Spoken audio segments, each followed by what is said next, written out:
எலக்கட்டு வைத்தாக்கித்தன். இன்றைக்கி மரவள்ளி கிழங்குல எப்படி வடை புழுங்கல் அரிசி 1/2 கிலோ எடுத்துருக்கிறேன். புழுங்கல் அரிசி, சாப்பாட்டு அரிசி அல்லது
போட்டுக்கலாம்.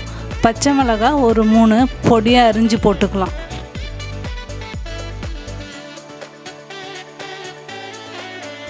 இதில் 2 கைப்பிடி அளவுக்கு அரிசி மாவு போட்டுக்கலாம். அது பச்சரிசி மாவாக இருக்கலாம், இல்லை புழுங்கலரிசி மாவாக இருக்கலாம், எது வேணாலும் போட்டுக்கலாம். பச்சரிசி மாவு போட்டுக்கிறதுனால நம்ம இதில் பெருங்காயத்தூள் கொஞ்சம் போட்டுக்கலாம். தேவையான அளவுக்கு உப்பு போட்டு கொஞ்சமாக தண்ணி ஊற்றி மாவு பிசைஞ்சிக்கலாம்.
தட்டே பண்ணுங்க பட்டனுக்கு பண்ணுங்க.